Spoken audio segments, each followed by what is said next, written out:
Bismillahirrahmanirrahim. Innal hamdalillah nahmaduhu wa nasta'inuhu wa nastaghfiruh wa na'udzu billahi min shururi anfusina wa min sayyiati a'malina.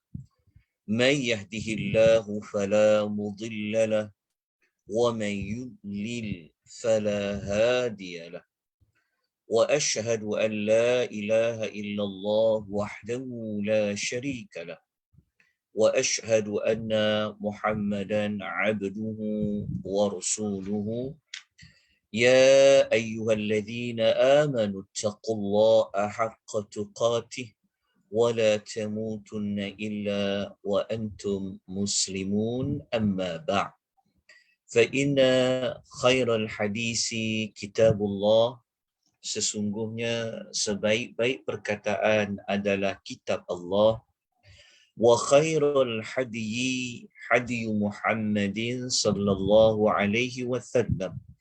Sebaik-baik petunjuk adalah petunjuk Nabi Muhammad sallallahu alaihi wasallam. Wa syarrul umuri muhdatsatuha. Dan seburuk-buruk perkara adalah perkara yang diada-adakan. Fa inna kulla muhdatsatin bid'ah. Dan setiap perkara yang diada-adakan adalah bid'ah. Wa kullu bid'atin dalalah. Dan setiap yang bid'ah itu adalah sesat. Wa kullu dalalatin finnar. Dan setiap yang sesat itu tempatnya adalah di dalam neraka. Amma ba'd. Assalamualaikum warahmatullahi wabarakatuh. Alhamdulillah, syukur kita tidak terhingga kepada Allah Subhanahu wa taala. Pada pagi ini kita dapat menyambung pembelajaran kita berkenaan dengan tadabbur ayat-ayat pilihan. Ayat-ayat pilihan yang kita pilih adalah dua ayat yang berada pada penghujung suratul Al-Baqarah. Semoga dua ayat ini sentiasa menjadi amalan, menjadi zikir dan bacaan yang kita baca pada setiap malam, kerana ada kelebihan dia seperti mana yang telah kita pelajari sebelum ini. Pada siri yang kedua pada minggu lepas, kita telah pun membincangkan tentang apakah sebab turunnya dua ayat yang terakhir ini. Kemudian kita juga telah membincangkan keterangan bagi ayat 285, yang mana ayat 285 yang berbunyi a'udzubillahi minasyaitonir rajim amanar rasulu bima unzila ilaihi mir rabbih wal mu'minun. Ayat 285 Allah memulakan dengan menjelaskan kepada kita semua bahawa Rasulullah sallallahu alaihi wasallam, iaitu Nabi Muhammad sallallahu alaihi wasallam, telah pun beriman. Beriman dengan apa? Beriman dengan wahyu yang diturunkan oleh Allah Subhanahu wa taala kepada baginda. Begitu juga Allah memberitahu kepada kita bahawasanya orang yang beriman itu turut beriman kepada apa yang telah diturunkan, iaitu wahyu yang telah dikurniakan kepada Nabi Muhammad sallallahu alaihi wasallam. Ini bermakna pada permulaan ayat ini Allah menyebut tentang beriman, telah beriman. Beriman kepada apa? Beriman kepada apa yang diturunkan. Maknanya beriman kepada wahyu. Okay. Potongan ayat ini Allah tidak menjelaskan secara terperinci telah beriman itu apa lagi perincian dia. Tetapi Allah memberitahu telah beriman. Kemudian Allah menyebut tentang wahyu. pada potongan ayat yang berikutnya, selepas ayat wal mu'minun, Allah menjelaskan secara terperinci apakah ciri keimanan Rasul dan juga orang beriman. Maka diterangkan pada potongan ayat kullun amana billahi wa malaikatihi wa kutubihi wa rusulihi. Jadi ayat ini, potongan ayat kullun amana billah sampailah wa rusulihi ini, Allah menerangkan dengan lebih lanjut apa lagi ciri orang Rasulullah sallallahu alaihi wasallam dan orang beriman ini. Mereka ini telah beriman kepada Allah. Mereka beriman kepada Allah. Mereka juga beriman kepada malaikat-malaikat Allah. Mereka juga beriman dengan segala kitab yang pernah Allah turunkan. Dan juga mereka beriman kepada semua para rasul Allah. Jika kita nak kaitkan dengan potongan ayat yang di atas ni, kalau ayat ni kan disebut tentang wahyu yang diturunkan. Jadi ayat ni kalau kita nak kaitkan dengan potongan ayat ini, kita boleh jelaskan bahawa Nabi Muhammad sallallahu alaihi wasallam, orang yang beriman ini, mereka beriman kepada wahyu yang Allah turunkan. Wahyu itu siapa yang bawa? Wahyu itu malaikat-malaikat yang bawa. Tentunya ada kaitan dengan para malaikat. Wahyu itu diterangkan di mana? Diterangkan di dalam kitab-kitab. Okey, kitab-kitab itu diberikan kepada siapa? Diberikan kepada para rasul. Jadi kalau kita nak menghubung kaitkan potongan ayat yang permulaan tadi dengan potongan ayat ini, maka kita boleh gunakan wahyu. Okey, wahyu siapa yang turunkan? Allah yang turunkan. Allah turunkan melalui apa? Melalui malaikat dia. Okay. Wahyu itu diturunkan di mana? Wahyu itu diturunkan melalui kitab-kitab. Kitab-kitab itu diberikan kepada siapa? Diberikan kepada para rasul. Ataupun kalau kita nak gunakan potongan ayat ini memperincikan lagi apa ciri keimanan mereka. Okay. Tapi kalau kita nak hubung kait dengan wahyu yang telah dibincangkan tadi, maka boleh gunakan seperti ini berkaitan dia. Okay. Jadi kita lihat, kita telah sebut tentang maknanya dalam potongan ayat ni dia ada 4 rukun iman. Allah, para malaikat, kitab-kitab dan para rasul. Kemudian ayat ini juga menjelaskan kenapa dengan para rasul tu. Diterangkan, diperincikan. Macam mana dikatakan beriman kepada para rasul tu? Diterangkan di sini pula. Okey, kita telah jelaskan pada minggu lepas kan. Macam mana para rasul ni? Bagaimana Nabi Muhammad sallallahu alaihi wasallam dan apakah orang beriman buat kepada para rasul? Kita tahu tadi mereka telah beriman. Tetapi cara berimannya bagaimana dijelaskan. La nufarriqu baina ahadin min rusuli, iaitu kami tidak membeza-bezakan antara seorang rasul dengan seorang rasul yang lain. Membeza-bezakan ini kita jangan faham membeza-bezakan dari sudut darjat. Tetapi membeza-bezakan ini maksudnya bukanlah kepada maksud kita menolak. Bukan maksudnya menolak. Bukan isu tentang darjat. Okey, dah selesai ayat ini. Kemudian kita juga telah sebut pada minggu lepas, ciri orang beriman ini mereka akan mulakan dulu dengan mendengar. Kami dengar. Dengar apa? Dengar wahyu. Wahyu melalui siapa? Wahyu siapa yang sampaikan? Para rasul. Jadi kami dengar apa yang Rasul katakan. Rasul katakan itu apa? Wahyu yang Allah sampaikan. Wahyu Allah sampaikan tu melalui, ada dekat mana? Ada dekat dalam kitab. Okay. Wahyu dibawa oleh siapa? Dibawa oleh para malaikat. Okay. Malaikat itu siapa yang utuskan? Allah yang utuskan. Jadi kami dengar. Dah dengar, kena buat apa? Kami taat.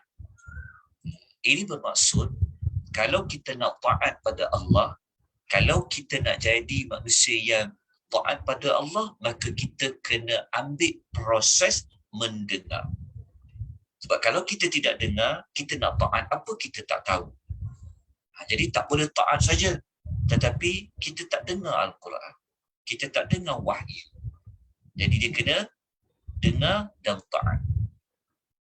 Kita telah ulas pada kuliah yang pada siri yang kedua pada minggu lepas.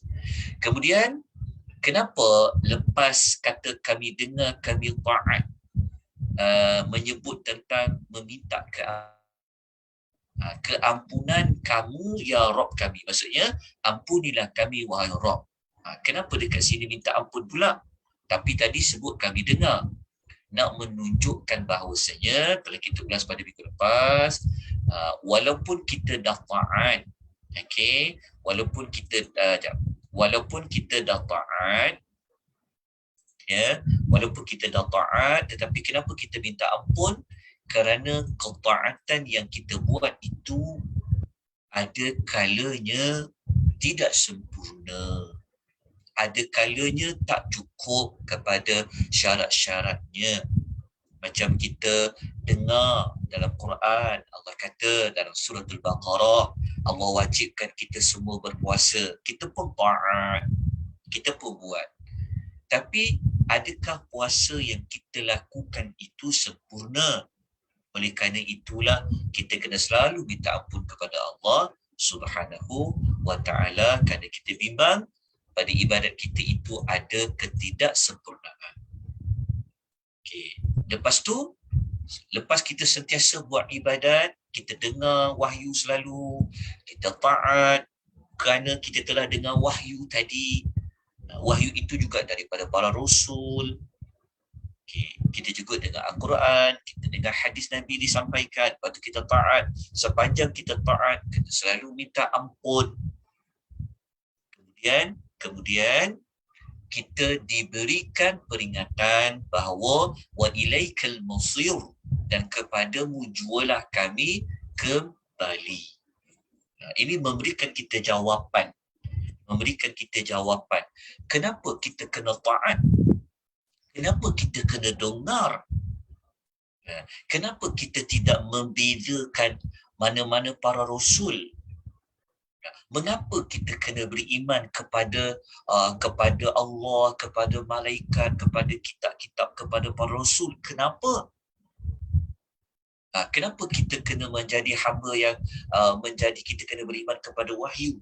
Jawapan dia, kita pada Allah lah jua kita akan kembali. Maksud kembali itu kita bertemu dengan Allah pada hari pembalasan. Pada hari pembalasan Allah nak tengok apa? Kita nak bersoal jawab, kita akan ditanya tentang apa? Maka sudah pasti Allah akan tanya tentang iman kita. Macam mana iman kamu kepada Allah? Macam mana iman kamu kepada para malaikat dan sebagainya? Mana wahyu yang telah kamu dengar? Wahyu yang kamu dengar tadi, kamu telah taat ke belum? Setelah kita akan kembali kepada Allah. Ataupun dalam erti kata lain, kita tahu kita akan kembali kepada Allah. Tapi nak kembali kepada Allah ni, kita nak bawa apa? Macam mana cara kita nak kembali kepada Allah? Maka jawapan dia, semua ada dalam wahyu. Wahyu itu telah terangkan kepada kita apa kita kena buat nanti kalau kita kembali kepada Allah. Kena buat, kamu kena taat, kamu kena dengar. Jadi itu adalah perincian bagi ayat 285. Jadi sebelum kita pergi ayat 286, tuan-tuan dah tahu sebenarnya apa tindakan yang perlu kita lakukan setelah kita membaca ayat yang ke-286, 285. Satu tindakan yang pertama adalah kita kena maksudnya tindakan kita yang pertama, resolusi kita pertama, tentu kita akan katakan, kita nak tengok, kita nak lihat adakah benar kita ini benar-benar beriman kepada wahyu. Itu soalan dia. Adakah kita ni benar-benar hamba yang beriman kepada Allah, kepada para roh, kepada para malaikat, kepada para kitab dan kepada para rasul. Itu tindakan kita yang pertama. Tindakan kita yang kedua adalah adakah kita selalu memohon keampunan kepada Allah setelah kita selesai melakukan apa-apa ketaatan kepada Allah. Semak balik sempurna tak ketaatan kita kepada Allah. Jadi kalau kita kata memang selalunya tak sempurna, sembahyang susah sangat nak dapat khusyuk, minta keampunan kepada Allah. Amal-amal yang kita buat ni kadang-kadang kita mengeluh, kadang-kadang kita rasa berat, kita rasa macam malas nak buat. Ada masa kita baca banyak kekurangan, maka keampunan kepada Allah. Jadi untuk memantapkan keimanan kita kepada rukun iman ini, maka kita kena buat apa? Okay. Sebelum tu, kejap telefon ya. Kejap ya.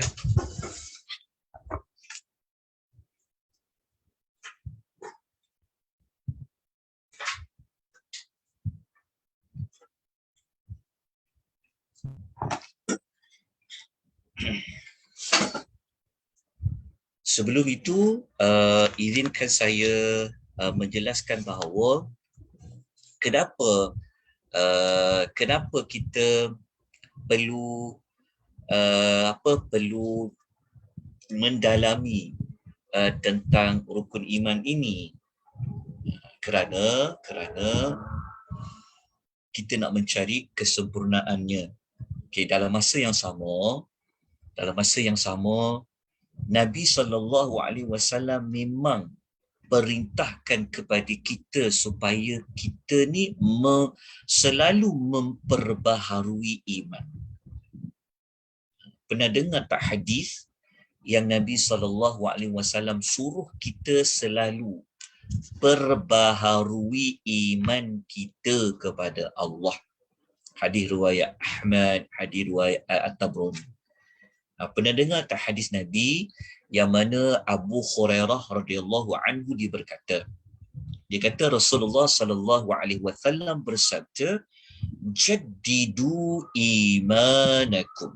Nabi kata, perbaharuilah iman kamu. Maka ada orang bertanya kepada Rasulullah, ya Rasulullah, wa kaifa nujaddidu imanana? Mereka tanya, macam mana kami nak memperbaharui iman kami? Maka Rasulullah SAW memberikan jawapan, aksiru, perbanyakkanlah min qawli la ilaha illallah. Nabi kata memperbanyakkanlah ucapan la ilaha illallah. Okey. Nabi memberikan solusi cara beriman ini adalah dengan selalu mengucapkan kalimah la ilaha illallah. Okey, yang kita nak bincangkan tentang ayat-ayat yang kita bincangkan ini sebenarnya boleh dikaitkan dengan kita mengukuhkan, memperbaharui iman kita. Sebab tu ada di kalangan para ulama hadis mengatakan kalau kita baca dua ayat terakhir ini, kelebihan yang lain dikaitkan dengan kita memperbaharui iman. Jadi nak bagi iman kita ni sentiasa kukuh. Jadi untuk pastikan iman kita sentiasa kukuh betul, selari dengan cara Allah tetapkan beriman yang benar. Takut nanti kita beriman kepada Rasul tak sama seperti mana apa yang Allah kehendaki. Kita tak nak beriman kepada kitab ni tak sama seperti mana yang Allah kehendaki. Oleh sebab itu, pada minggu lepas, kalau masih ingat lagi, kita dekat muka surat ni. Dekat muka surat nombor 16. Terus kepada nota muka surat nombor 16, kita telah mengambil sedikit waktu untuk kita melihat sejauh mana keimanan kita kepada Allah ini benar-benar selari apa yang Allah dan Rasul kehendaki. Okay, jadi cara beriman kepada Allah, kita pecahkan kepada 4. Yang pertama, mempercayai kewujudan Allah, rububiyah Allah, uluhiyah Allah, nama-nama dan sifat-sifat Allah yang mulia. Okey, keempat-empat maklumat ini telah diterangkan dalam bentuk ayat dia, perinciannya di bawah. Okey, macam mana kata kewujudan Allah, diterangkan dalilnya. Lepas tu macam mana beriman kepada rububiyah Allah, tentang apa rububiyah ni? Seperti ini, kita meyakini bahawa Allah je yang menciptakan segala sesuatu. Allah lah yang pemilik langit, Allah lah pemilik bumi, Allah lah pemilik alam semesta, Allah lah yang mengaturkan hujan, Allah lah yang menguruskan langit, Allah sahaja yang memberikan rezeki. Okay. Allah lah yang menghidupkan dan Allah lah yang mematikan. So kalau kita tahu maklumat ini, itulah kaitan dengan rububiyah. Tetapi tak cukup dengan rububiyah, maka ia perlu diimani tentang keuluhiyahan Allah, iaitu apa? Mengesakan Allah dalam segala semua ibadat. Kalau kita kata, ya Allah bagi kita rezeki, tetapi kita dalam ibadat kita percaya juga kepada makhluk-makhluk lain. Percaya kepada benda khurafat, kepada dewa-dewa, kepada penunggu-penunggu. Itu dah tak menepati mengesakan Allah. Jadi dia kena lengkap. Bukan sekadar pada rububiyah, tapi juga kepada uluhiyah. Kemudian, kita juga kena mengimani nama-nama dan sifat-sifat Allah. Cara pertama macam mana? Pertama, kita kena sucikan Allah daripada semua sifat kurang dan lemah secara mutlak. Seperti Allah itu tidak mengantuk, Allah itu tidak tidur, mati dan sebagainya. Yang kedua, cara nama dan sifat Allah, kita kena tahu bahawa Allah ni mempunyai sifat-sifat sempurna, tak ada kekurangan sedikit pun. Dan tidak ada makhluk yang menyamai dengan sifat-sifat Allah. Okay. Setelah kita memenuhi keimanan kita kepada Allah, maka kita tengok macam mana cara nak beriman kepada para malaikat. Saya letakkan juga ada 4. Yang pertama, dari sudut kewujudan malaikat. Yang kedua, nama-nama malaikat. Ketiga, sifat-sifat malaikat. Keempat, tugas-tugas para malaikat. Okey, yang ni tuan boleh baca pada muka surat 17 sehinggalah kepada muka surat nombor 19. Ya, sebab kita telah terangkan sebenarnya pada minggu lepas. Jadi ini lebih kepada nak mengingati semula apa yang telah kita pelajari pada siri yang kedua pada minggu lepas. Mungkin ada yang tak sempat ikuti pada minggu lepas. Jadi kita ulang balik. Siapa yang dia ikuti, dia akan dapat pengukuhan semula. Okay. Kemudian kita nak bincang tentang macam mana cara beriman kepada kitab-kitab. Cara dia ada 4 juga. Yang pertama, dari sudut diturunkan dari Allah. Lepas tu kita juga beriman dengan nama-nama kitab-kitab tersebut. Kita juga mengimani kandungan yang benar yang ada dalam kitab tersebut. Kemudian kita melaksanakan seluruh hukum yang terkandung di dalam kitab-kitab tersebut. Okay, macam mana tu perincian dia, kena baca di bawah tu. Macam mana kita beriman dengan kitab-kitab? Pertama kita tahu, semua kitab-kitab ini Allah yang bawa turun. Cara dia sama ada melalui suara di sebalik hijab, tabir, ataupun melalui malaikat, ataupun melalui tulisan. Okay, tapi kita percaya semua wahyu yang Allah beri kepada para rasul itu dia dari Allah. Cara dia bagaimana? 3 lah. Maklumat ini ada pada ayat Surah Asy-Syura ayat 51. Boleh baca dekat sini. Okay. Kemudian cara beriman dengan kitab yang kedua macam mana? Macam mana? Okey. Yang ni ringkasan pada ayat lah. Okey. Macam mana yang kedua? Kita kena beriman dengan nama dia. Kalau Allah kata Quran itu adalah kitab, kita kena pegang nama Al-Quran tu. Kalau ada nama kitab Taurat, kita kena berpegang. Ya, Taurat tu adalah kitab yang Allah turunkan kepada Nabi Musa. Kalau kita jumpa dalam Quran namanya Injil, maka kita kena beriman. Injil itu adalah nama kitab yang turun kepada Nabi Isa. Kalau kita jumpa perkataan Zabur, itu adalah nama kitab yang Allah turun kepada Nabi Daud alaihissalam. Begitu juga kitab yang disebut dengan istilah suhuf yang Allah pernah beri kepada Ibrahim dan Musa. Tapi mana-mana kitab yang kita tak tahu namanya, sebab Allah tak bagi tahu nama dia. Sebab nama dia setakat yang kita tahu ada seperti Quran. Ini kita tahulah Al-Quran, Taurat, Injil, Zabur, Suhuf. Yang lain-lain Allah tak bagi tahu nama kitab itu, maka kita pun percaya dia secara umum. Rasul-rasul ni Allah memang beri kepada mereka kitab. Nak tahu dalil dia, kita rujuk kat sinilah. Kita rujuk dekat surah ni. Ni dekat surah Hadid ayat 25 ni Allah kata apa? Allah mengatakan a'udzubillahi minasyaitonir rajim. Allah berfirman, laqad arsalna rusulana bil bayyinat. Sesungguhnya kami telah mengutus rasul kami dengan membawa bukti-bukti, termasuklah mukjizat yang nyata. Wa anzalna ma'ahumul kitaba, dan kami telah menurunkan mereka bersama-sama mereka kitab-kitab suci.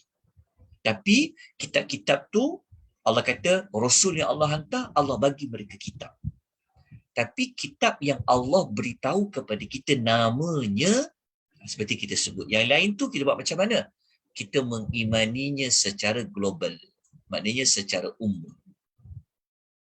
Kita tengok dalam Quran, ada tak nama kitab Taurat? Ada. Rujuk Suratul Maidah ayat nombor 44. Memang sebut terang-terang Taurat. So kalau kita tolak nama kitab ni, habis kita. Boleh jadi iman kita tidak sempurna. Begitu juga ada disebut perkataan Injil. Kena tengok dalam Suratul Maidah ayat nombor 46. Okey. Begitu juga tengok ada nama Zabur. Ada. Allah sebut dalam Suratul Isra ayat 55. Perkataan Zabura. Di mana dapat kata nama suhuf? Ada dalam Suratul Al-A'la ayat 18 dan 19. Suhufi Ibrahim wa Musa. Ini yang saya sebut tadi juga. Tapi dalam Suratul Baqarah ayat 213, ayat lain yang menunjukkan rasul-rasul yang Allah hantar ni, mereka ini akan ada bersama mereka Al-Kitabah. Allah menurunkan bersama mereka kitab. Cuma kalau Allah tak beritahu nama, kita beriman saja mereka ada kitab, tapi namanya kita tidak tahu. Okay. Cara ketiga beriman dengan kitab-kitab, kita kena membenarkan seluruh berita dalam kitab tu. Kita bukan sekadar kita percaya, oh Quran tu memang Quran, memang kitab Allah. Tak lengkap lagi, tak sempurna iman kita kalau kita belum membenarkan seluruh berita yang ada di dalamnya. Tapi berita-berita di sini, kalau dalam Quran sudah pasti, tak ada perubahan. Tapi dalam kitab-kitab terdahulu yang kita membenarkan seluruh beritanya, kalau kitab-kitab yang sebelum diganti atau sebelum diselewengkan. Kita percaya tak kitab Injil tu adalah kitab Allah? Kita percaya. Tapi yang kita percaya pada waktu ataupun peristiwa sebelum ia diubah dan sebelum dia dipinda. Tapi kalau lepas dipinda, lepas diselewengkan itu, kita dah tak boleh mempercayai isi kandungan Taurat, Injil dan Zabur itu, melainkan jika ia selari dengan isi kandungan Al-Quran. Okay. Yang keempat, kalau dah mempercayai berita di dalam tu, maka kena buat apa? Maka yang lengkapnya melaksanakan seluruh hukum yang terkandung di dalamnya. Lepas tu kita rela, kita pasrah kepada hukum itu. Sama ada kita dapat memahami hikmahnya ke ataupun tidak. Macam Quran kata hukum, kita kita kena memakai hijab contohnya, kita rela dan pasrah. Tak boleh kita kata saya percaya Quran ni dari Allah, tapi saya tak bolehlah nak amalkan hukum riba ni, saya tak bolehlah nak tinggalkan judi ni. Itu imannya belum lengkap. Sebab hukum-hukum itu ia memang dari Allah. Walaupun kita tak faham hikmahnya ke, kita faham ke, tapi ia di dalam Al-Quran. Maka tak perlu lagi kita nak mencari hikmahnya kenapa. Kenapa Allah suruh puasa? Kenapa Allah suruh buat haji? Kenapa? Sebab itu kalau tuan-tuan nak maklumat lengkap tentang rukun Islam, ia ada dekat suratul Al-Baqarah. Surah Baqarah lah satu-satunya surah yang memuatkan 5 rukun Islam yang lengkap. Sebab itu penutup suratul Baqarah ini adalah penutup dia dalam bentuk menunjukkan keimanan kepada wahyu yang diturunkan, yang wahyu itu ada hukum-hukum syariat-syariat. Tapi rasa berat tak nak amalkan hukum-hukum syariat di dalam suratul Baqarah? Contohnya pasal hutang kan. Ayat panjang dalam suratul Baqarah. Betul tak? Sebab itu penutup suratul Baqarah ni, Allah Ta'ala suruh kita buat, Allah Ta'ala bagi tahu kepada kita semua hukum-hukum yang ada dalam suratul Baqarah tu, semua kamu mampu buat. Nanti kita akan bincang dekat ayat yang 287. Kenapa ayat 287 tu dia bunyi Allah tidak membebankan kita melainkan apa kita mampu? Kenapa ada ayat itu? Nanti kita akan bincang. Okay. Kemudian kita pergi kepada macam mana nak beriman dengan para rasul ni. Ada 4 juga. Okay. Pertama, kita beriman mereka ni semua Allah yang lantik. Kedua, kita akan beriman dengan nama-nama rasul yang ada. Kemudian kita kena benarkan apa yang disampaikan dan kita laksanakan semua syariat yang disampaikan. Nak perincian dia boleh baca dekat sinilah. Okay. Dekat sini. Kita kena beriman, percaya dengan yakin, apa saja yang Rasul katakan itu ia memang benar-benar dari Allah. Mereka itu memang lantikan daripada Allah Subhanahu wa Ta'ala. Okey. Kita tak nak jadi kumpulan umat-umat yang tak percaya kepada Nabi Nuh, kaum Ad, kaum Thamud, seperti kaum Lut. Ini contoh-contohlah. Okay. Kita lihat yang kedua, macam mana beriman dengan para rasul ni? Kita kena beriman dengan nama-nama rasul yang sudah kita kenal. Okey. Jadi kita lihat, kalau nama rasul tu ada nama Adam. Adam lah. Contoh, Nabi ni namanya Adam. Kita tak boleh nak tukar pada nama lain. Nama Nuh, Nuh lah. Jelas. Ibrahim, Ibrahim lah. Contoh, ini nama-nama di dalam Al-Quran lah. Kita boleh baca. Ini sumber-sumber nama. Ada nama Hud, ada nama Saleh, ada nama Syu'aib. Dalam Quran ni, ada nama Ismail, Idris, Zulkifli. Sekarang ni banyak juga saya bawa. Ada nama Nabi Ishaq, Nabi Ya'qub. Saya telah highlightkan dengan warna hitam tu. Tulisan bold tu, boleh lihat nama-nama Nabi ni. Ada Nabi Ishaq, Nabi Ya'qub. Semualah boleh baca dekat Suratul Al-An'am ayat 83 dan 86. Kemudian ada nama Nabi Muhammad juga dalam Al-Quran. Muhammadun. Tetapi kita juga kena berimannya secara umum. Ada nabi-nabi, ada rasul-rasul yang Allah hantar, Allah tak cerita pun dalam Quran. Rasul tu ada. Nama dia siapa? Allah tak cerita. Tapi ada tak Rasul yang kita tak tahu namanya? Jawapannya ada. Seperti mana surah Ghafir ayat 78. Allah Ta'ala kata apa kepada Nabi Muhammad SAW? Allah beritahu kepada kita juga.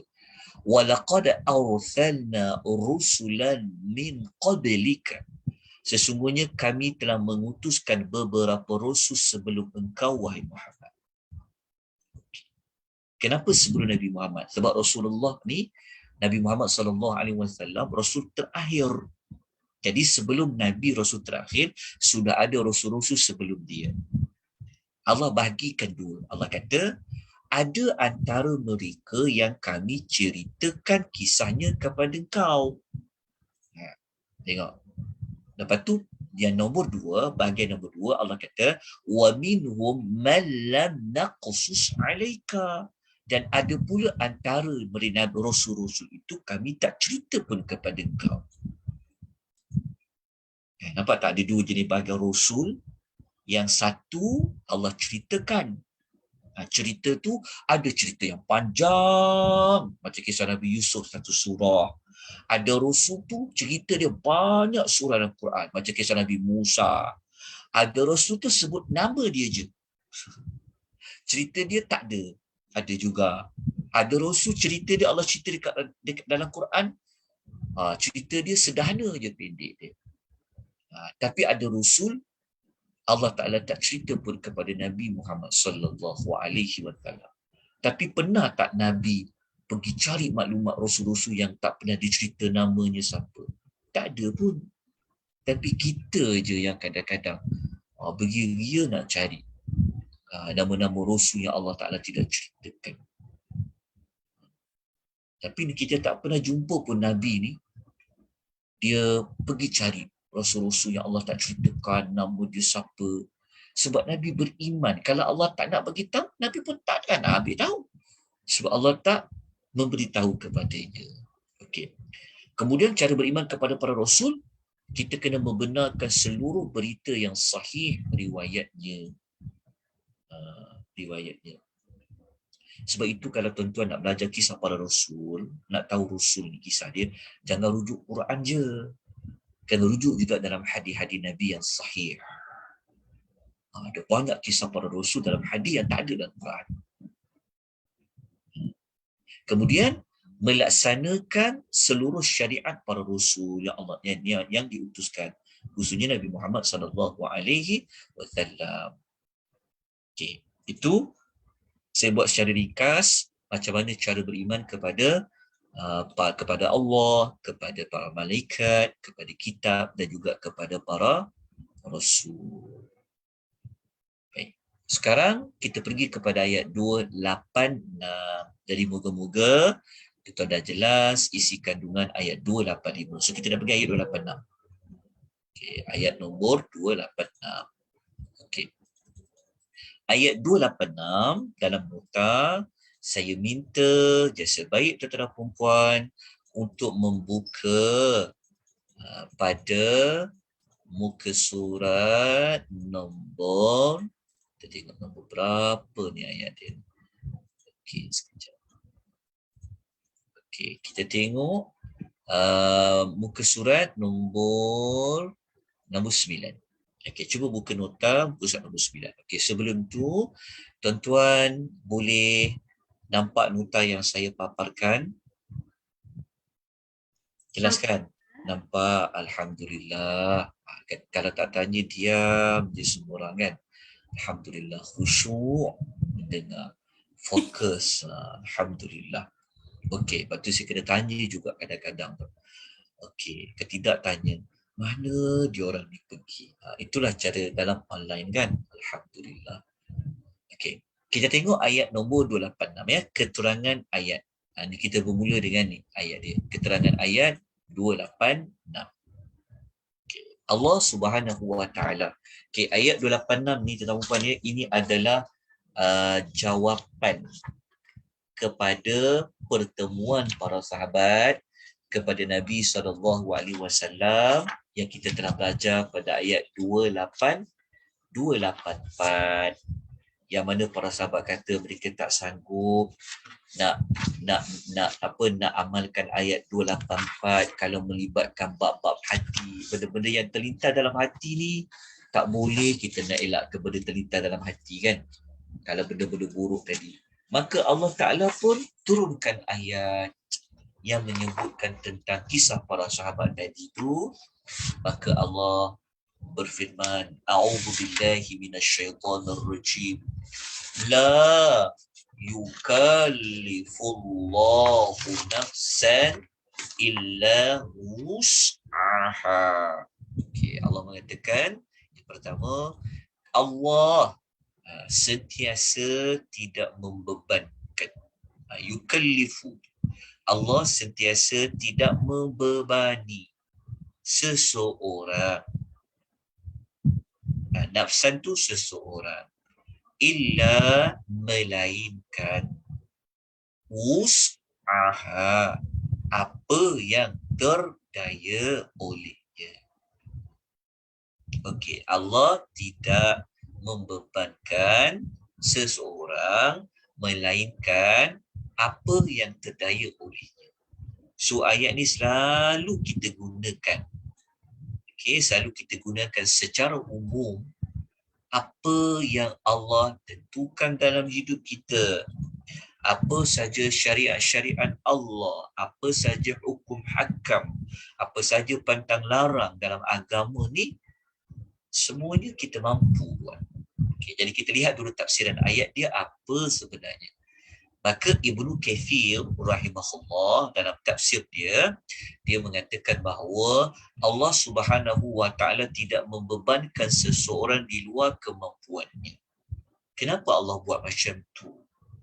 Kata Ibnu Katsir, inilah merupakan kelembutan, kelatifan Allah Ta'ala itu, rahmatnya Allah itu dan kebaikan Allah kepada makhluk.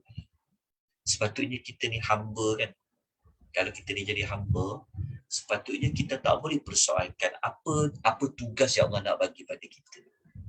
Dan apa perintah Allah.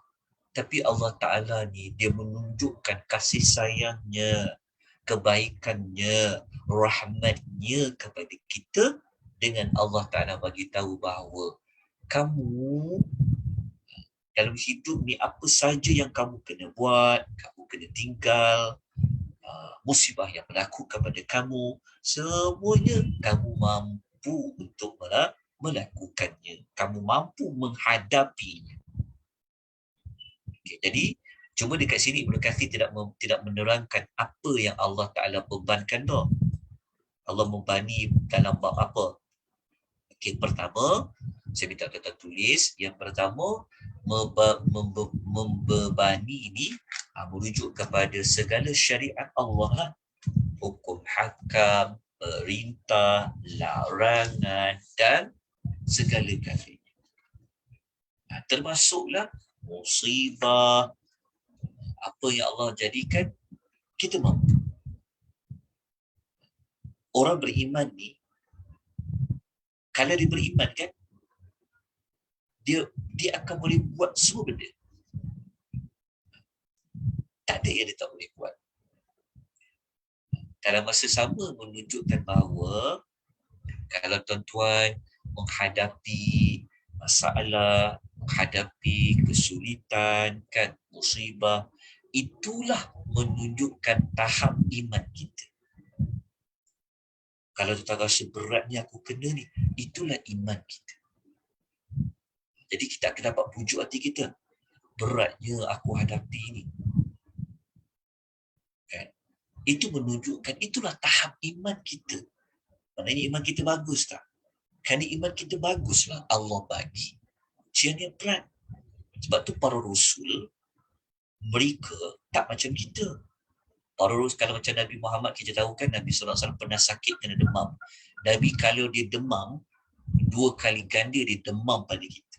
Kalau kita demam, bacaan dia berapa? 38 point contoh kan. Kalau kita ambil ujian apa tu, cahaya tu merah keluar kan. Nabi 2 kali ganda daripada kita. So macam mana kita nak hadapi? Kenapa? Kerana iman para rasul tidak sama iman macam kita. Maka begitulah cara Allah buat dalam hidup ni. Jadi apabila kita ada kesulitan, kita baca ayat ni, maka kita pujuk hati kita. Oh, betul lah. Aku dapat ujian sebenarnya. Allah Ta'ala uji ikut iman aku sebenarnya, ikut kemampuan kita. Tak ada orang tak boleh puasa. Ada tak orang puasa dia mati? Tak ada, kita mampu puasa. Ada tak orang tak mampu buat ibadat haji? Tak ada, dia mampu. Mampu tak untuk tunaikan zakat? Dia mampu. Tak pernah orang tunai zakat dia jatuh miskin. Tak pernah. Dia jatuh miskin tu orang yang tak keluar zakat. Tak ada syariat Allah yang kita tak mampu. Ada orang sembahyang. Ada orang sembahyang tu mati. Ada 5 rakaat. Kan 4 rakaat. Tak ada. Tak ada syariat Allah ni yang kita tak mampu nak tempuh. Sebab dia dah diiman. Dia dah percaya tentang ketentuan Allah. Dia percaya. Tapi kalau orang tak ada iman ni, bagi apa pun, semua cakap susah. Susah lah, tak boleh lah. Sebab apa? Sebab tak ada iman. Okey, jelas dekat situ. Okey. Maksud dia yang lain, pengajaran yang kita dapat belajar dekat sini, kita juga kalau buat sesuatu, ikutlah kemampuan. Kita ikutlah kemampuan kita. Itu potongan ayat yang pertama bagi ayat 286. Okay, syarat jelas dekat sini. Kemudian kita nak lanjutkan lagi dengan Allah memberitahu. Okay. Laha ma kasab. Laha ma kasabat. Okay. Baginya. Maknanya dia mendapat apa kasabat yang diusahakan. Yang maksud diusahakan di sini, ia merujuk kepada pahala kebaikan. Dia buat baik, dia dapatlah baik. Tapi kenapa bunyinya kasabat? Senang disebut kasabat. Bunyinya pun dah senang, kasabat. Menunjukkan apa? Nak buat baik ni benda mudah je buat baik. Nak buat baik ni dia senang. Sebenarnya dia senang. Kat mana nak senang? Okay, nanti kita akan sebutkan. Dia nak berbeza dengan iktasabat.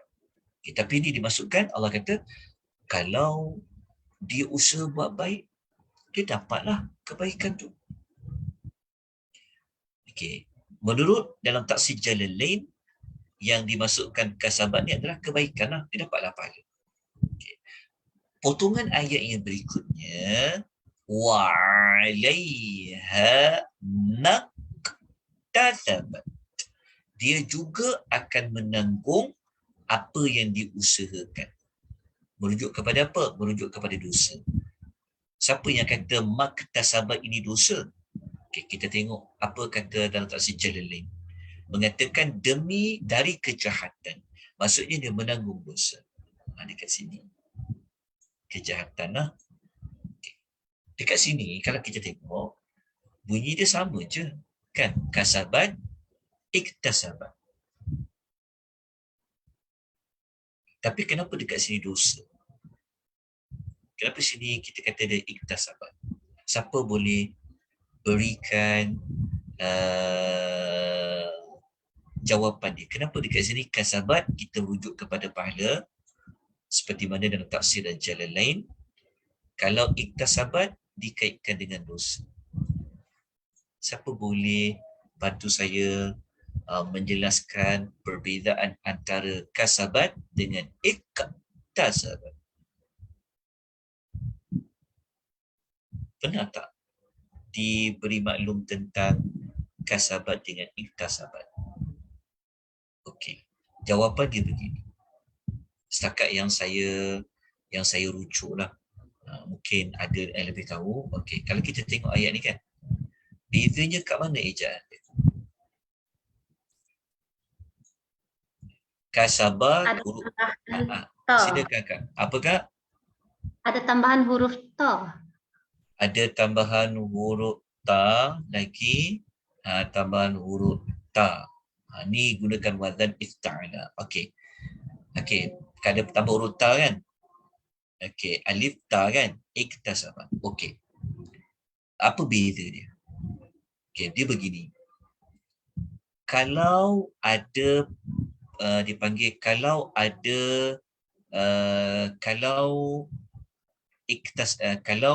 ada pertambahan macam huruf ta kan ditambah. Kali kan tak ada kaf, sim, ba, kasaba.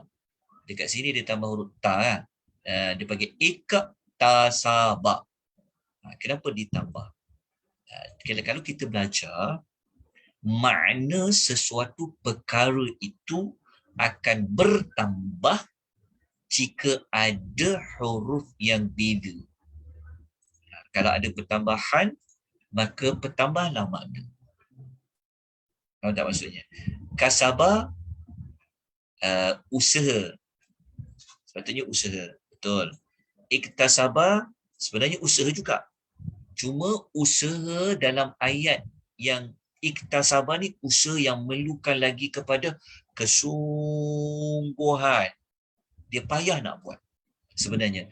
Sepatutnya ayat dia kan, kalau kita nak lebih jelas, dia kata, dan dia juga menanggung apa yang diusahakannya secara payah.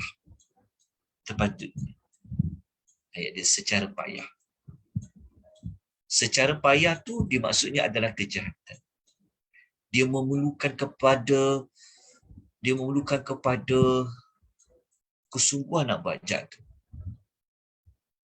Di situ tu rasa, sebenarnya nak buat baik lagi susah start. Daripada nak buat jahat tu senang je orang buat. Kita faham macam tu. Sebenarnya, kalau ikutkan, iktasaba ni ada huruf tambah. Okay, apabila ada ziyadah, apabila ada pertambahan, maknanya makna tu akan lebih bertambah berat makna dia. Kalau sini usaha kan, kalau sini usaha yang lebih usaha. Sepatutnya ayat dia. Maksudnya iktasaba ni, apa maktasaba ni, kalau ni makasaba, apa yang diusahakannya. Tapi kalau maktasabat, apa yang diusahakannya usaha. Macam tu. Dia maksudnya usaha dia lebih double. Dia banyak lagi usaha dia. Kenapa jahat itu memerlukan usaha yang lebih banyak usaha dia daripada baik? Kenapa macam tu? Okey, dia macam perkataan macam ni. Pernah dengar tak perkataan yang Allah kata isbir? Allah kata bersabarlah. Tapi kalau Allah nak kata sabar yang kena double, triple sabarnya, maka Allah akan tambah huruf. Contohnya Allah tambah huruf ta kan. Allah kata istabir. Pernah dengar dalam Quran tu? Sama je dua-dua ni. Dua-dua maksud sabar. Isbir, sabara. Tapi dekat sini istabir. Allah tambah huruf ta. Kenapa? Macam sama je Ustaz, ni pun bersabarlah, Tapi bersabar dekat istabir tak sama isbir. Sebab apa? Sebab istabir ni ada huruf satu lain. Menunjukkan apa? Kalau ni sabar, mungkin sabar dia skala 2 lah contoh. Kalau istabir ni dia kena skala 5, kena skala 6. Kena sabar sangat. Kenapa kita kata sabar dekat isbir tak sama sabar dekat istabir?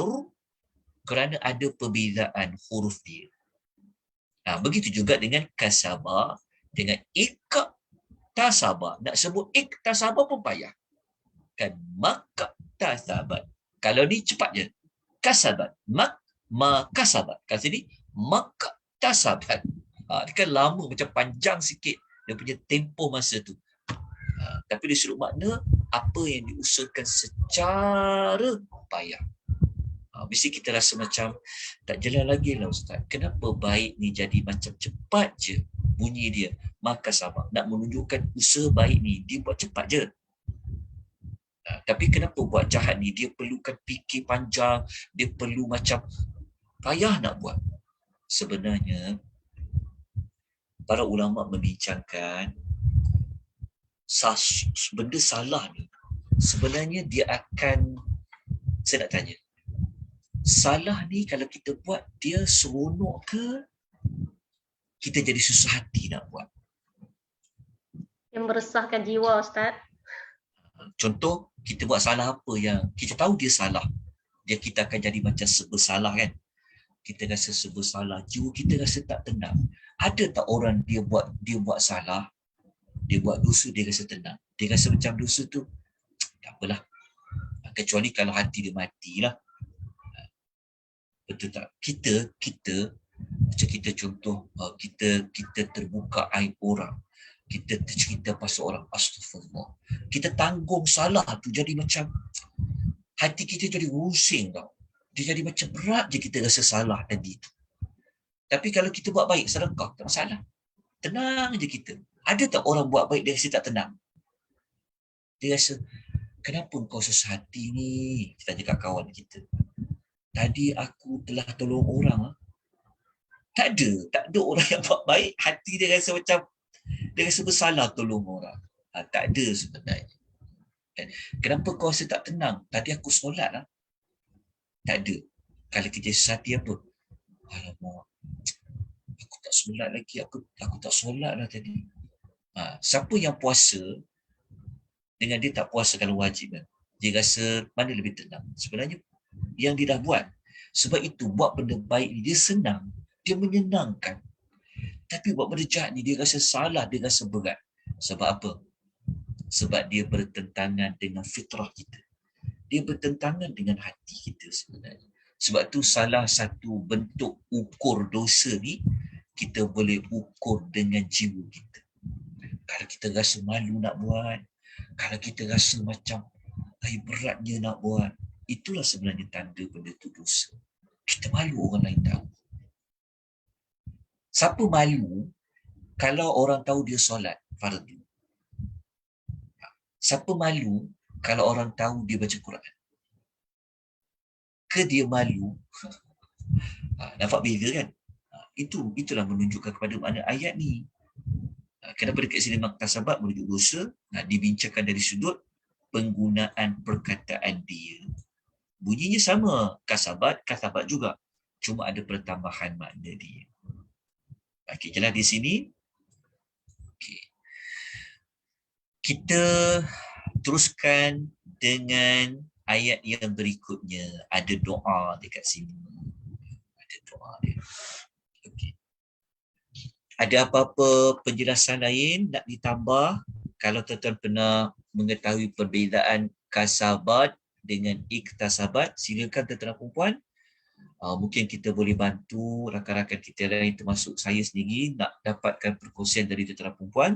Setakat yang saya tahu, setakat tu je lah ilmu yang saya tahu. Mungkin tuan-tuan dapat lagi penerangan lain, kalau boleh tolong kongsikan. Ada tak perbezaan kenapa kasabat merujuk kepada baik, iktasabat merujuk kepada keburukan?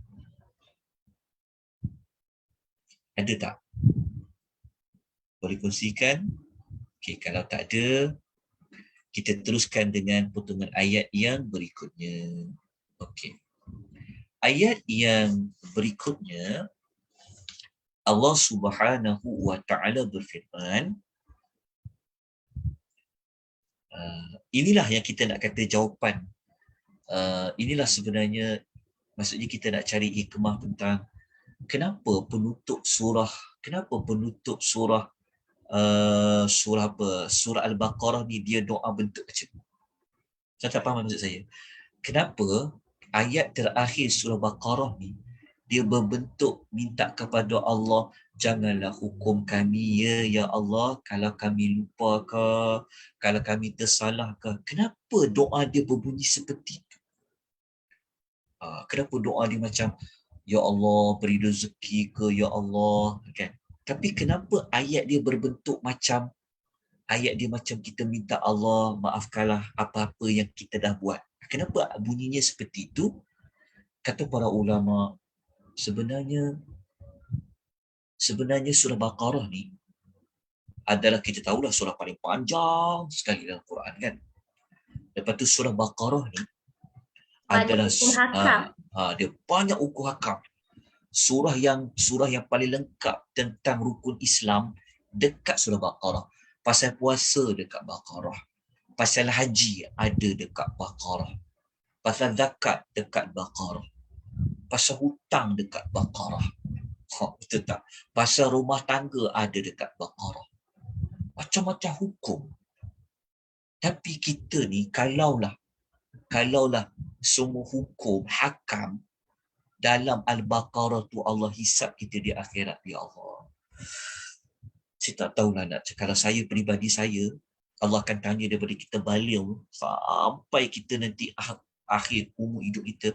Kalau Allah keluarkan senarai semak hukum-hukum yang ada dekat Baqarah tu, rasanya kita dah tahu kot kita ni jurang dia dekat mana. Adakah kita fulfillkan semua ataupun macam mana? Kan? Kalau kita buat semua rukun Islam pun, tapi kekurangan tu sangat banyak. Kan? Jadi ke situ tu penutup dia, surah Baqarah tu ayat yang berbentuk macam ni.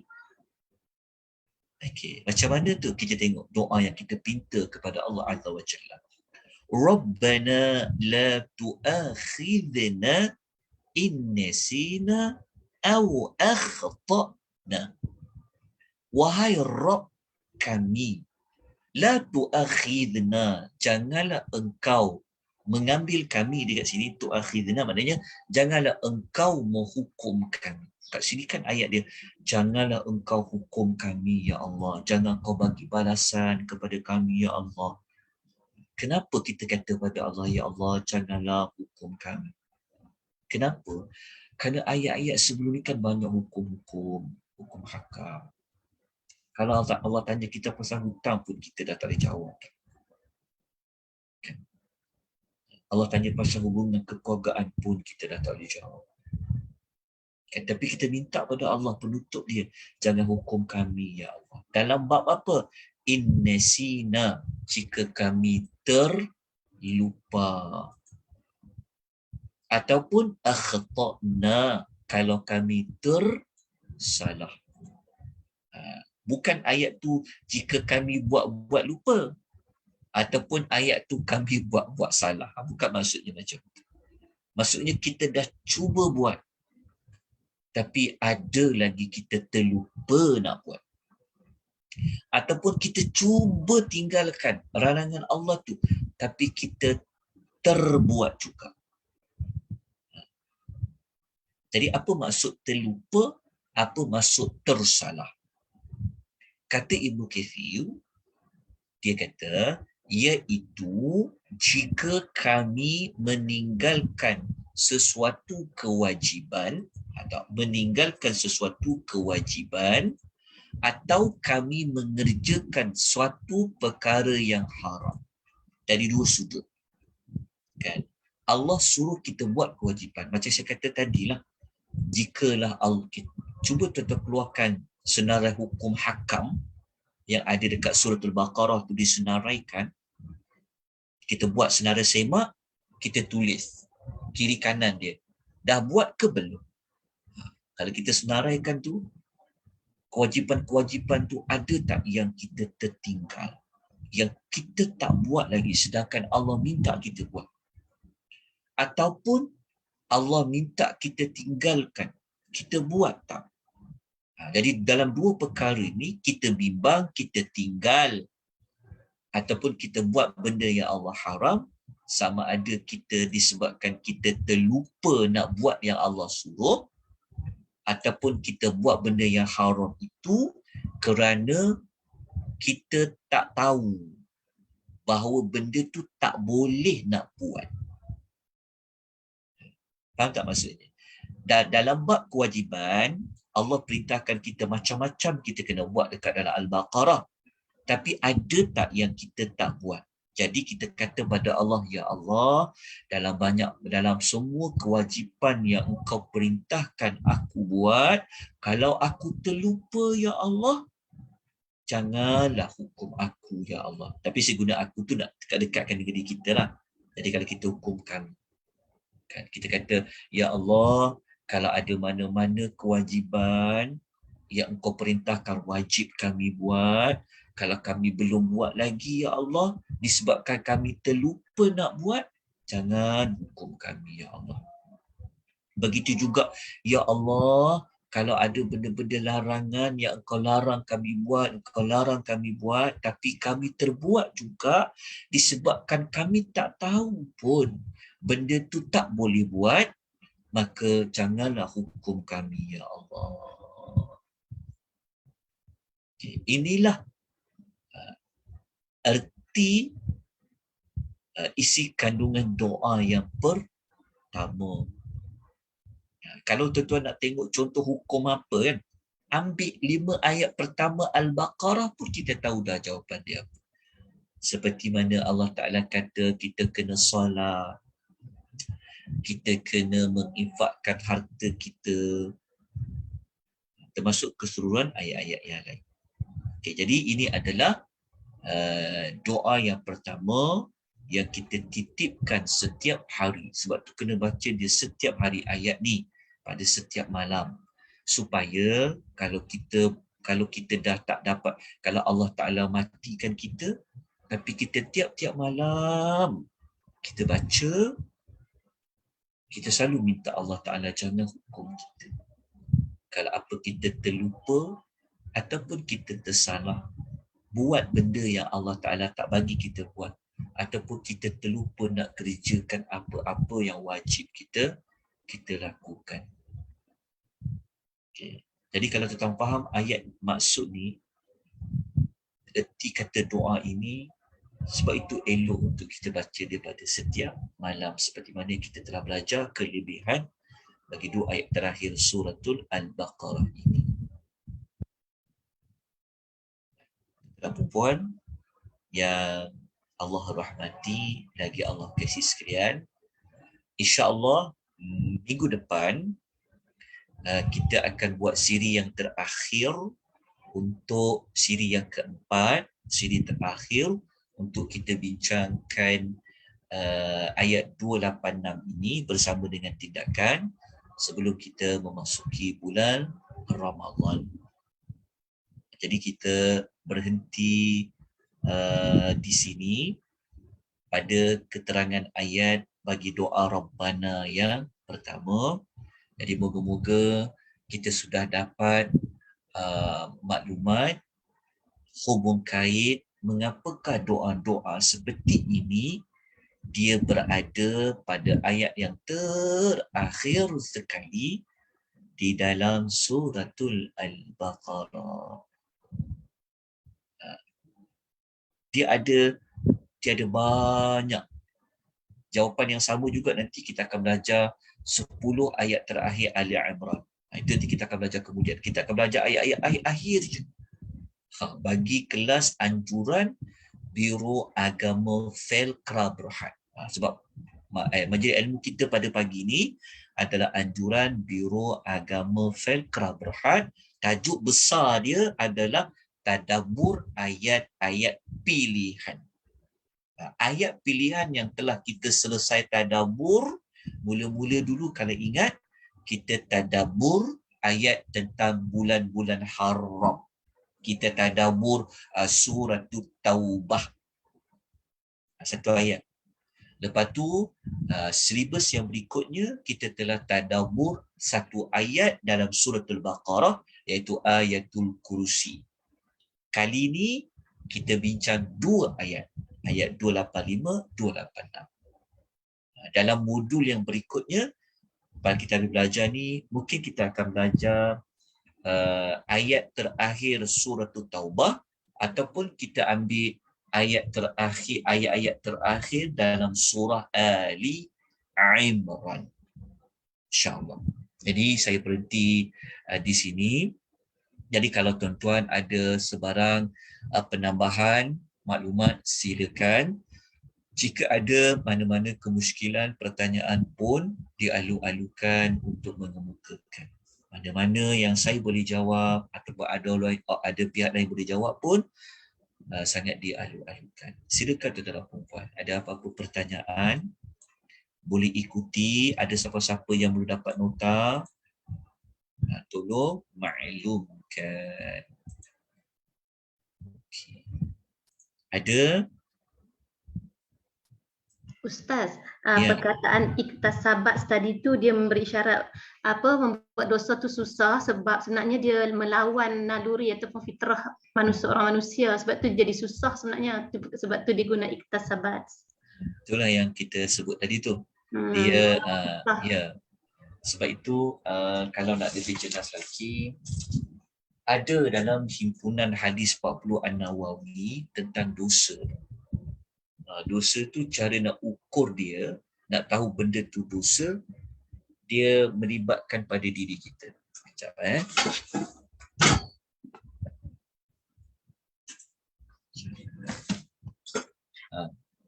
dia sekejap. Ada dalam hadis 40 An-Nawawi. Saya dah sebut sebelum. Okay. 529 sekejap. Saya buka dalam himpunan hadis 40 An-Nawawi. Kalau tengok ya, tengok macam mana Nabi memberikan kayu pengukur nak tahu baik dan buruk tu macam mana. Okey, siapa yang ada kitab hadis 40 An-Nawawi, hadis yang ke-27. Hadis riwayat Muslim. Hadis ni kalau boleh baca sebab dia boleh faham yang tak sabar tadi.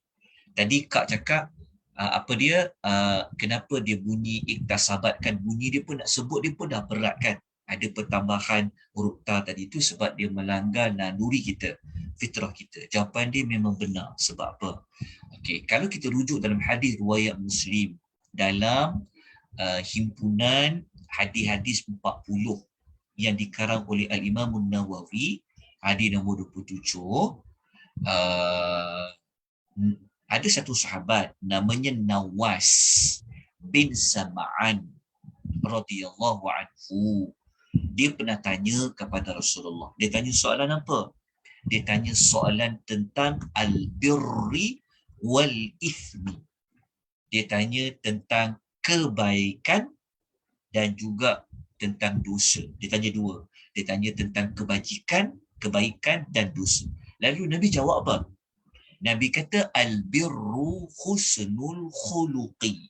Nabi kata kebaikan adalah akhlak yang baik.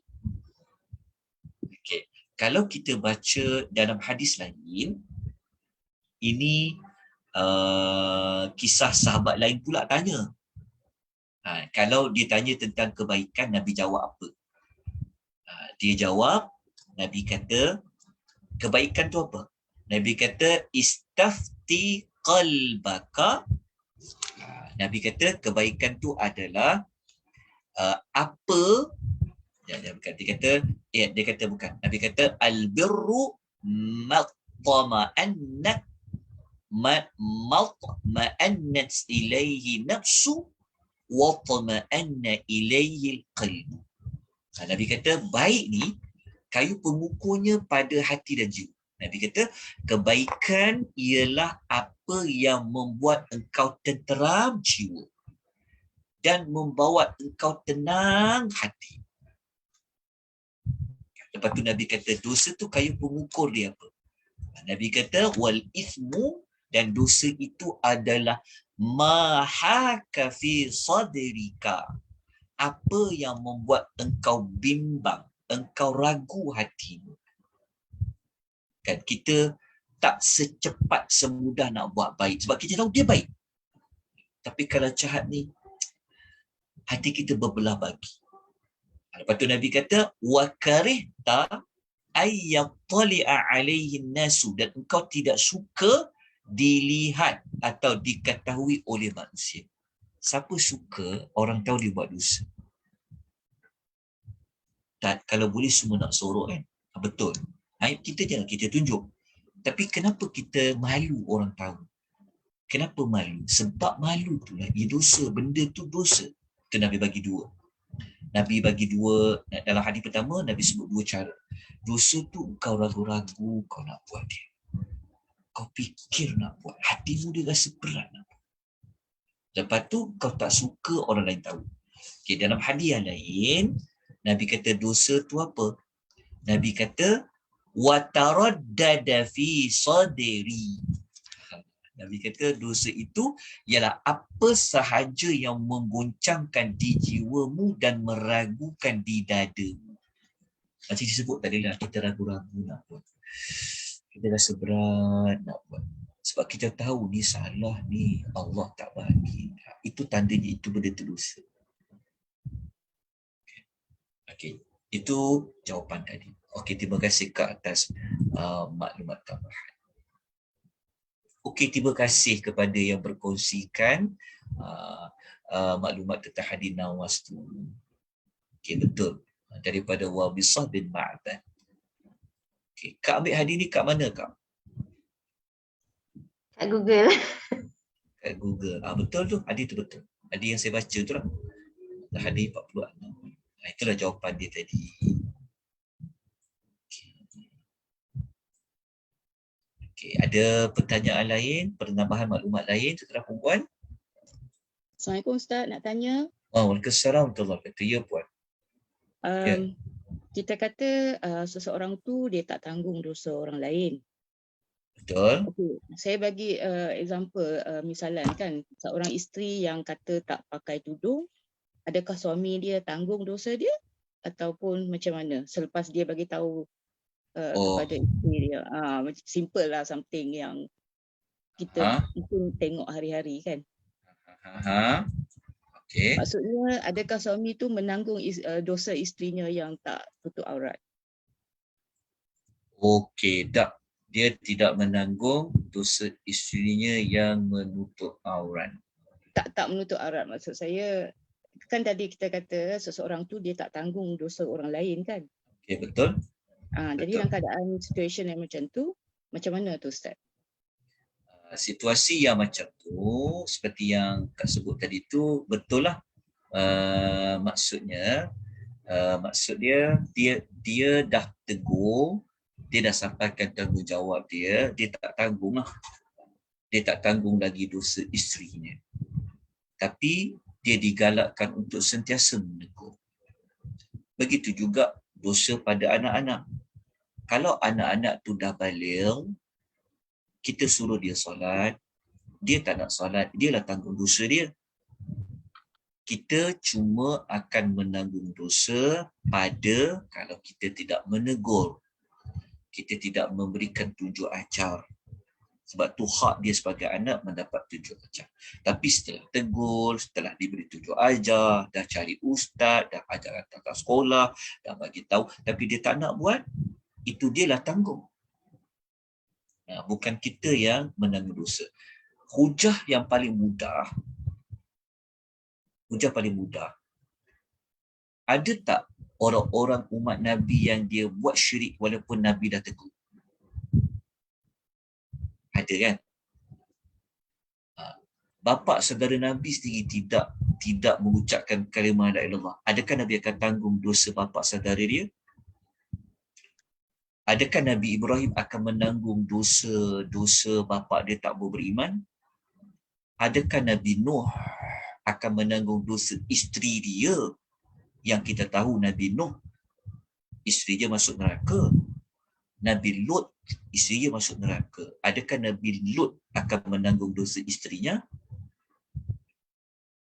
Sama juga jawapan, adakah suami akan menanggung dosa isterinya? Kasih tu jawapan dia kan? Jawapannya tidaklah. Kerana apa? Kerana semua orang dah baligh, maka dosanya ditanggung oleh orang yang mukallaf tu lah. Yang diberi taklif. Ya, yang diberi taklif tu. Okey, kalau nak rujuk dalam ayat Quran, ada banyak ayat. Contohnya ayat yang kita boleh tengok dekat dalam surah Fatir. Kita tengok dalam surah Fatir, ayat saya buka legasi Quran Sat. Legasi Quran yang ayat dia, cuba tengok, saya bentangkan legasi Quran ni. Nampak tak legasi Quran? Okay, kita tengok dalam surah Najm ada, tengok dalam surah Fatir. Wala tadhiru wadhiratu wizra ukhra. Kita tengok ayat ni. Sana saya tunjukkan ayat dia. Okey, kita tengok ayat nombor 18 ada tak? Okay, nampak tak legacy Quran saya tunjuk ni? Ni ayat dia. Ayat dia. Nampak Ustaz? Ayat dia. وَلَا تَذِرُ وَازِرَةٌ وِزْرَ أُخْرَى. Ni. Seseorang pemikul tidak akan memikul dosa perbuatan orang lain. Ni ayat dia. Kalau isteri itu dia tidak tunaikan tanggungjawab setelah diberi teguran, so pasangannya tak tanggung. Begitulah sebaliknya. Kalau isteri telah menyuruh suaminya untuk menunaikan salat contoh, tapi tidak dia ditunaikan, maka isterinya tidak menanggung dosa suaminya. Orang itu menanggung dosanya sendiri. Sebenarnya Ustaz, dia cuma kalau dia tidak menegur, jadi dia menanggung dosa atas ketidaktanggungjawatan dia menegur. Ya, dia akan tanggung dosa dari sudut dia tak tegur, dia tak bagi tunjuk ajar. Sebab tanggungjawab kepada suami itu adalah dalam bab dia menjaga orang di bawah dia. Kalau bagi isteri pula, perbuatan suami itu termasuk dalam mungkar. Jadi dia kena tegur. Kalau tak mampu nak tegur juga, mesti pada hati dia itu ada perasaan tak suka dengan perbuatan tersebut. Wallahu ta'ala a'lam. Ustaz, yang ni melainkan dosa jariah. Melainkan dosa jariah yang orang tu akan tanggung. Contoh, kalau dia mengajak seseorang kepada keburukan, nanti dosa orang tu buat keburukan yang diajarkannya, disampaikannya tu, jadi dosa tu dia akan tanggung sekali. Ya, dia kalau kita pengasas kepada benda-benda yang buruk, kalau kita mati, kita tanggung lah. Dosa kita berjalan lah.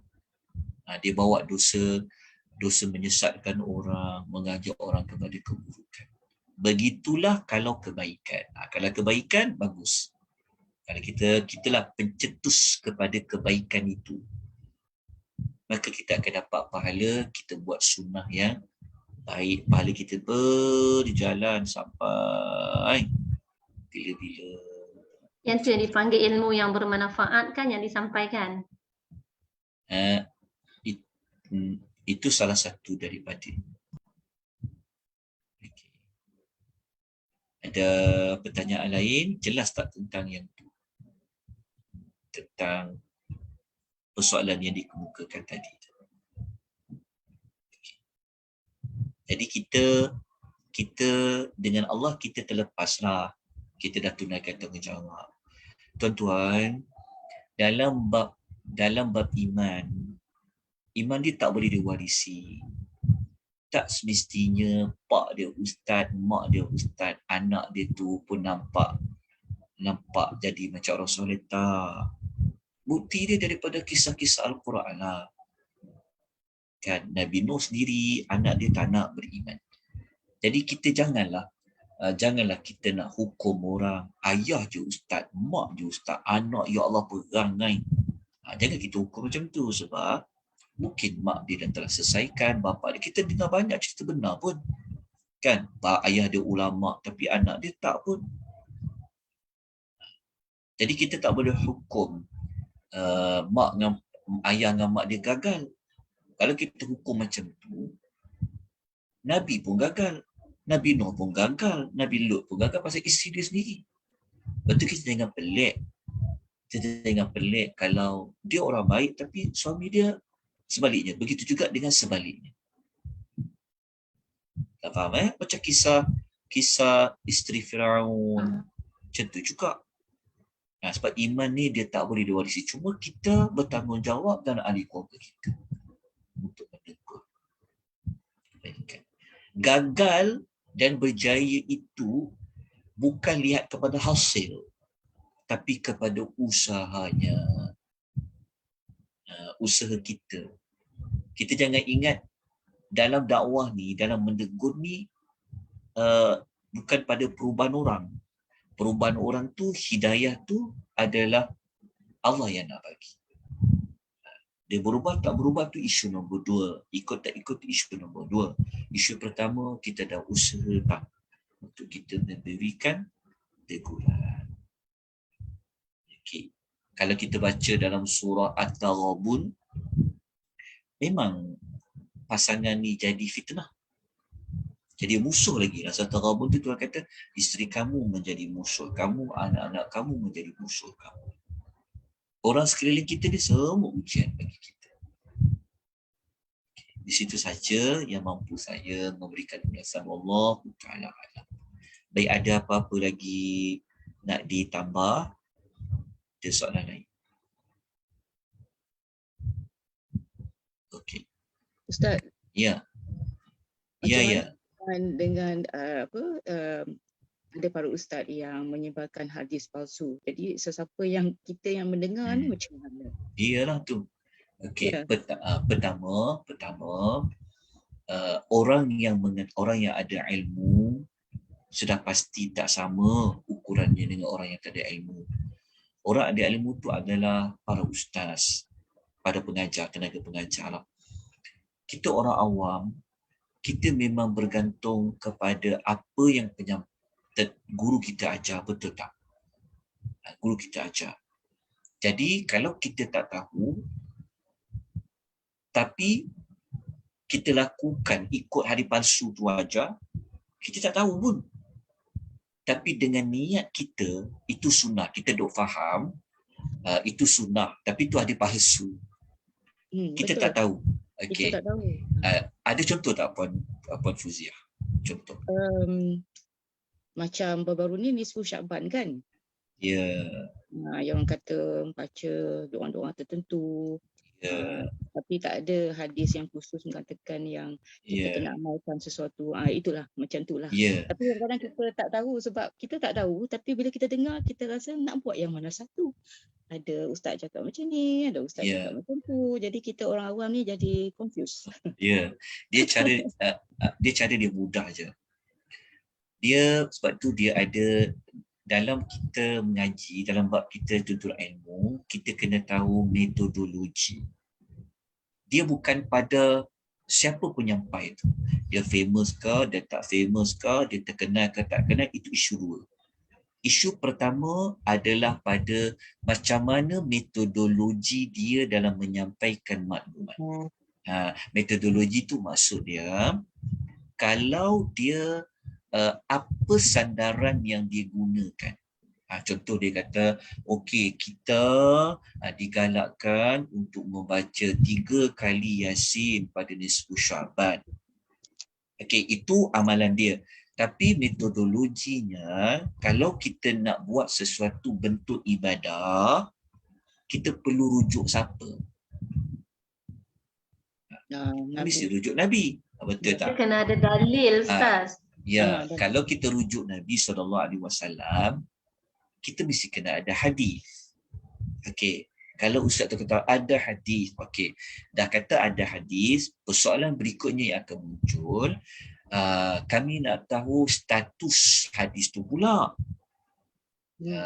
Daripada status hadis tu, akan keluarlah rupa-rupanya hadis itu bukan hadis. Tapi jika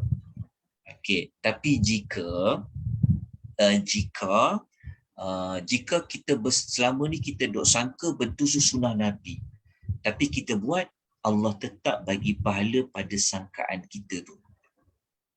Tetapi setelah kita mengetahui rupa-rupanya yang kita duk amal tu bukan sunnah Nabi pun, dia sebenarnya adalah hadis yang palsu. Contoh, maka selepas kita tahu tu, kalau kita duk amal benda salah tu, dia tak dapat pahala dah. Bahkan kita bersalah pula. Tapi kalau kita tidak tahu, pada sangkaan kita sebab kita nak ikut sunnah Nabi, semua orang nak ikut sunnah Nabi, betul tak? Tak ada orang yang dia tak nak ikut sunnah Nabi. Orang-orang kita ni kalau dengar bab sunnah Nabi, semua orang sayang kat Nabi dia. Cuma betul tu ke sunnah Nabi, itu isu dia. Kat situ je isu dia. Betul ke sunnah Nabi tu? Nak tahu dia betul tak betul sunnah Nabi, maka kita kena tengok kepada cara disiplin dalam bab hadis. Itu saja jawapan dia. Ustaz, sebenarnya kalau kau cara paling rasa setakat ni lah cara paling selamat sebagai orang awam yang tak reti, boleh rujuk laman web Mufti Wilayah tu. Memang dah ada jawapan banyak kat situ. Kira selamat lah bagi orang awam yang tercari-cari betul tak betul benda ni, rujuk kat situ. Sebab dia bagi huraian. Kalau malas, baca je kesimpulan. Iyalah, betul. Dia kena tengoklah macam Mufti Wilayah tu kita macam cadangkan rujuk juga. Baca dekat situ kajian. Sebab kita kena tahu macam mana sesuatu artikel tu dibincangkan kerana ada pengajar-pengajar dia berlainan metodologi. Sebab itu kalau tuan-tuan nak rujuk hadis, kena tengok latar belakang orang mengajar tu. Dia belajar apa? Adakah dia ada basic hadis? Kalau belajar tafsir, dia ada basic tafsir. Saya beritahu pada tuan-puan ya, sebenarnya di Malaysia ni, dia tidak ada satu garis panduan, dia tidak ada lesen. Kalau macam kita ada kereta, kalau kita ambil lesen kenderaan kan ada lesen B, ada lesen full, ada lesen L, kan? Tapi bab agama ni cukup dengan title ustaz, ustazah, han nak cakap apa, han cakap lah. Dia tidak ada SOP. Dia tidak ada macam contoh, kamu dulu mengaji apa masa belajar dekat negara Timur Tengah? Contoh, saya mengaji hadis. So bidang dia apa? Hadis. Kita tahu. Masalah kita dalam bab mengajar, kita tak pilih sangat. Kita tengok ustaz tu popular, ustaz tu sonok je dia cakap, ustaz tu kita terima bulan-bulan. Tapi kalau bab kita minta kerja, tengok resume kamu siapa? Berapa pengalaman kamu? Itu bagus. Tapi sepatutnya ahli agama, sepatutnya kita orang awam, kita tak sempat nak tanya betul tak? Jadi sepatutnya penyampai itu sendiri dia kena amanah dengan Allah.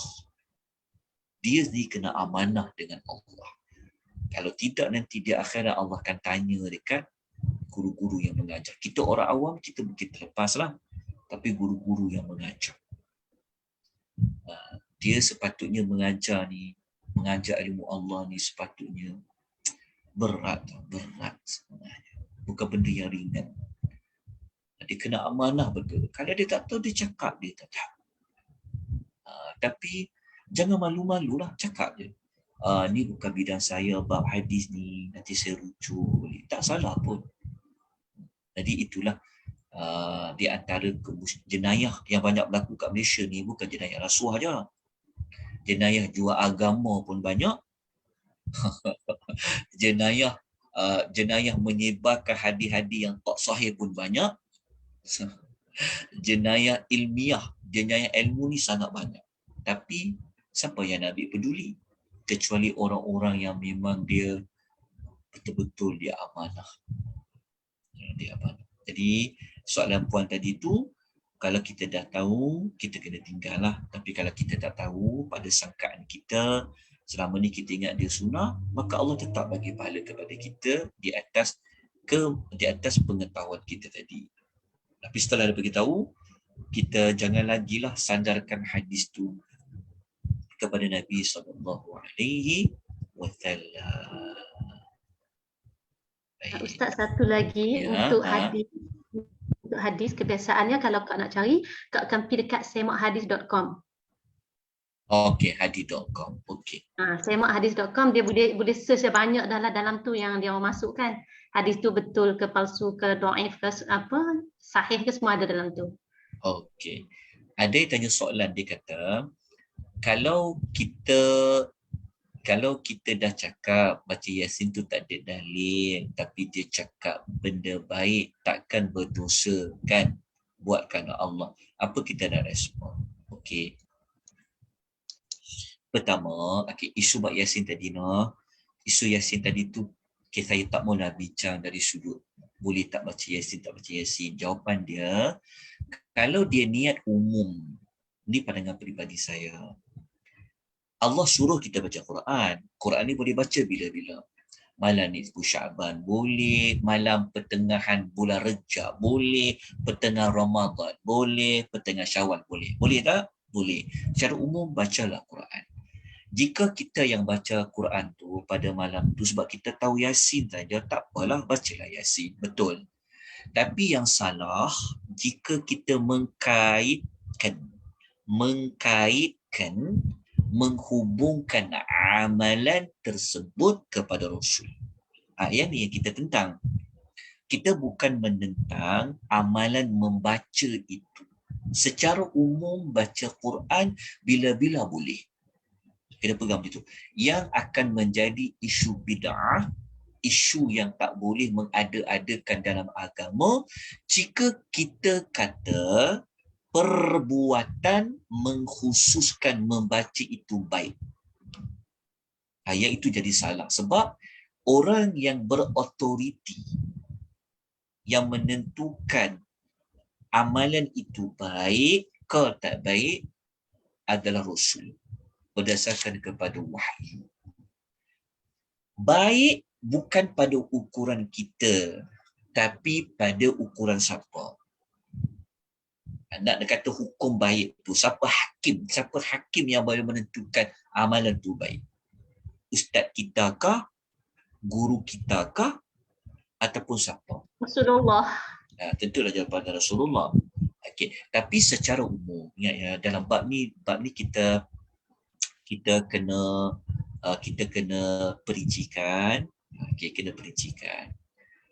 Kalau kita ni umum, kita ni digalakkan buat amal, kita digalakkan buat amal.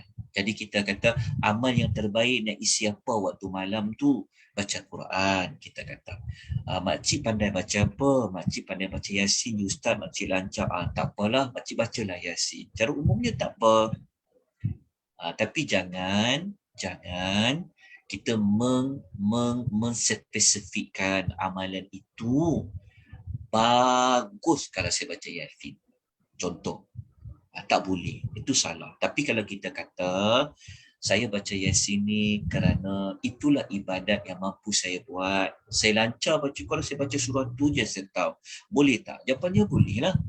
Secara umum. Tapi jangan kita mengatakan amalan kita buat seperti ini sunnah.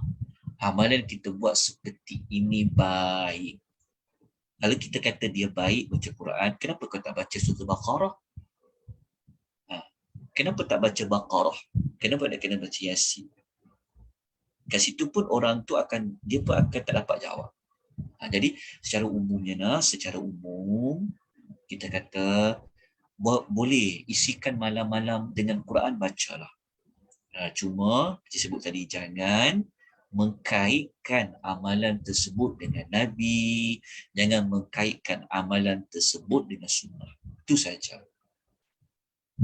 Mohon maaf jika jawapan saya ni tersalah atau tersilap. Jadi isu ni kita kena tangani dia dengan bijak, dengan bijaksana. Janganlah kita menggunakan pendekatan yang menghukum. Okey, kita perbaiki sedikit demi sedikit. Wallahu ta'ala a'lam. Sekadar tu je yang saya tahu. Kalau saya ada tersalah dalam saya menyebut, tolong betulkan. Ya, tolong betulkan. Jadi kalau ada persoalan seperti yang Kak Liza sebut tadi tu, tuan boleh selalu membuka laman Sesawang Jabatan Mufti wilayah khususnya, melihat apa yang para ulama bincangkan. Moga-moga amal yang kita buat Allah terima. Amal yang Allah nak terima ada dua syarat. Syarat pertama ikhlas, syarat kedua mesti mengikut petunjuk Rasulullah sallallahu alaihi wasallam. Wallahu taala alam.